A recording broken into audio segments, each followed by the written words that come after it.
Eu morei em São Félix também, né, por um tempo, e é uma cidade que sofre muito preconceito na região, né?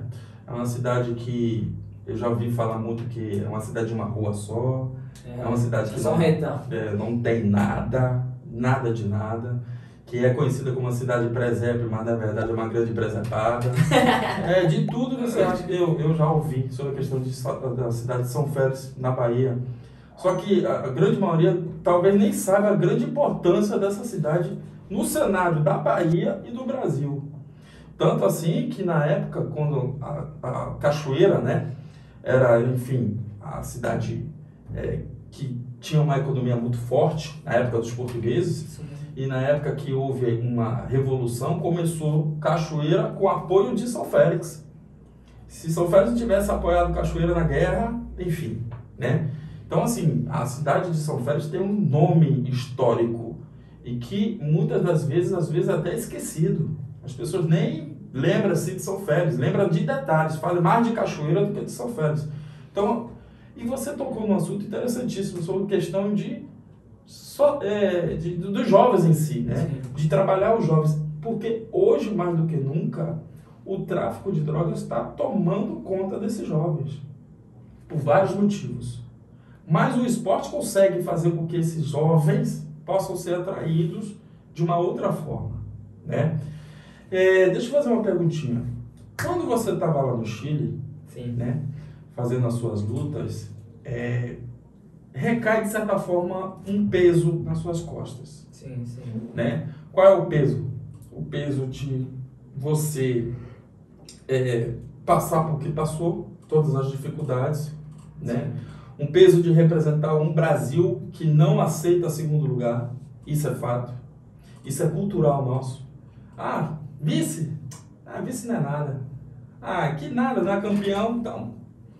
Enfim, isso é cultural do Brasil. O Brasil não tem isso. Inclusive, países lá fora respeitam muito o segundo lugar, respeitam o terceiro lugar, né? A cultura, a educação, né, é totalmente diferente.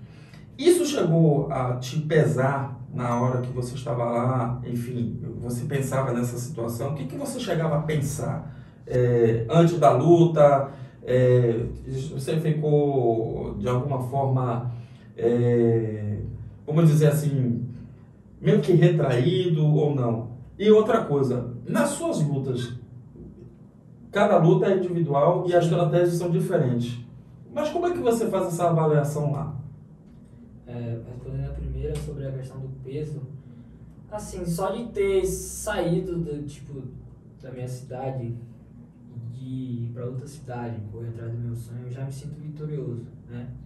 Como eu falei, esse título veio agora, mas já tem quase 3 anos que eu saí da minha cidade e de lá vieram diversos, mas é justamente aquilo, o pessoal não quer olhar sua trajetória toda, ela quer saber que você foi lá em um evento grande, ganhou ou perdeu, é só isso, entendeu? Mas como eu havia te falado, era a terceira vez que eu fui pro Chile e as duas eu tinha ganhado também, que foi uma de kickbox e uma de MMA, né? Para essa luta eu estava muito confiante. A gente estudou bastante o adversário, sabia dos erros deles, sabia das táticas dele, das coisas boas que ele tinha. Então eu estava tranquilo com o trabalho. Não que eu subestimei ele, né? Mas eu treinei bastante para essa luta, então eu não estava com esse peso todo assim. Porque ele não estava na cidade dele, Sim. ia lutar contra ele, então tava todo mundo a favor dele. Então acho que a cobrança foi mais para meu adversário do que para mim. Porque eu tava indo lá fazer uma coisa que eu gosto, como eu falei lá depois da minha entrevista, eu já me sinto em casa aqui no Chile. Justamente porque quando eu cheguei lá, que eu fui lutar, eu me senti como se estivesse em casa.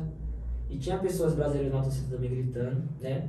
E como eu falei, se tava me xingando a torcida, eu não tava entendendo nada. Só tava ouvindo os gritos. Mas eu acredito muito no trabalho que a gente faz lá, de luta, Mestre Revira, a equipe Revira Black Team também, excepcional lá. Pode dar um abraço pro pessoal. Um abraço aí, galera, tamo junto, tô chegando aí.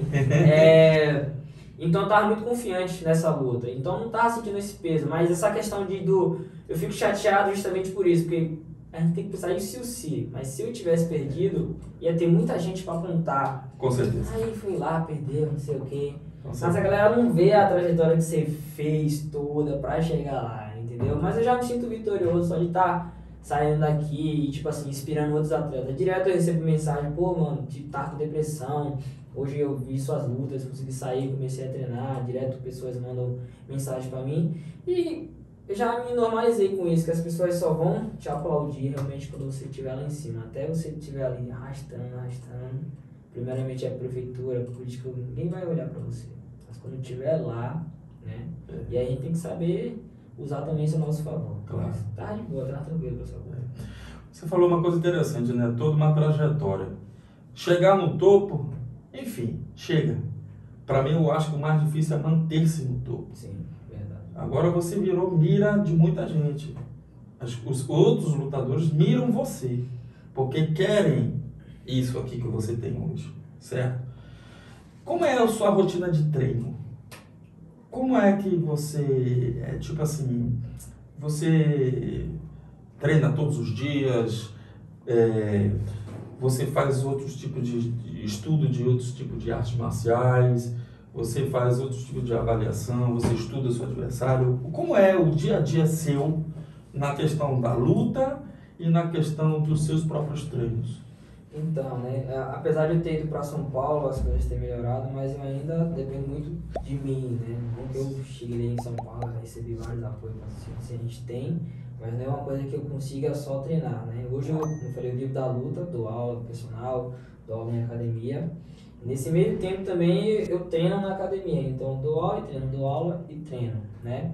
E lá a gente não tem só eu de atleta, tem vários atletas, né? Que é uma academia que revela também grandes campeões, já tiveram diversas passagens.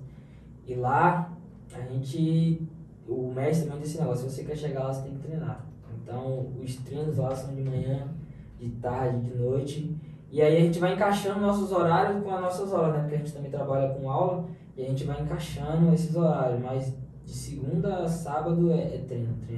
Como a gente treina MMA, que é aquela mistura de todas as lutas, de todas as armas, então a gente faz de tudo um pouco de boxe, um pouco de kickbox, MMA, wrestling, jiu-jitsu, porque a gente, no meio da luta ali, a gente acaba usando tudo, né? Tudo um pouco. Mas lá também é uma academia comercial, então a gente que treina jiu-jitsu, vem gente que só treina boxe e tal, mas a galera de profissional de MMA que for lá da gente é MMA. De segunda até sábado tem vários treinos variados durante o dia. Isso aí vai se prolongando, né? E é isso.